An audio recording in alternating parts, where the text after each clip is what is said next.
I look at myself in the this morning, and I'm not happy with what I'm looking at, you know. I've always had a sense of appearance, right? Since I was a young boy. When you're not rich, I mean, if I was rich, I've always had what I would regard as impeccable taste. But now, here I am, not rich. And yet I still make a slight effort. You know, it's like if you haven't got money, you know what I'm saying? I should have money off my own bat, you know, because of my background and all the possibilities. I should, you know, be like a top lawyer or theoretically that was within my grasp, right? To be a top professional and to be pretty wealthy in that respect. Yes. I missed that train.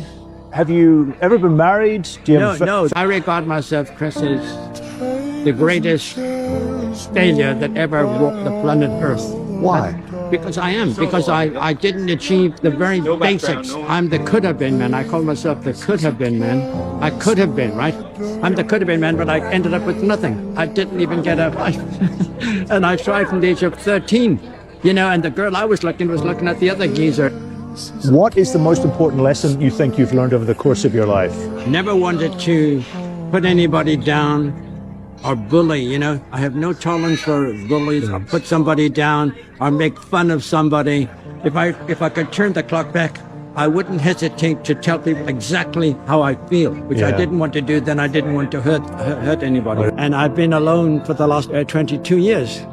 When I was quite young, I didn't need any friends. I'm chasing girls, and I didn't want another guy. I had the dawn to be able to chat up and all those stuff, and then they'd move in or try to move in. And of course, it never dawned on me I'd get to this age and be practically penniless and not have a profession and all the rest of it, which I should have, right? Or money. I'm psychologically alone since the age of 4. My own mother was a piece of ice. We had a horrifically bad relationship at one point. There was no physical contact. Very strange for an Irish woman. There was no hug, there was no kiss, there was no nothing. I do remember there was another kid that after school I went to his house and his mother was all over him, right? And I can even feel this very day, that feeling I wish she was my mother. When I came back from America, I stepped off the plane, I've never been met at any airport in my life.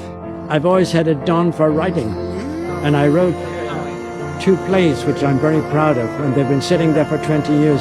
I make people laugh every day without even trying, like I'm not trying to be, and I said, this is my greatest asset. My only contribution is complete strangers that I talk to.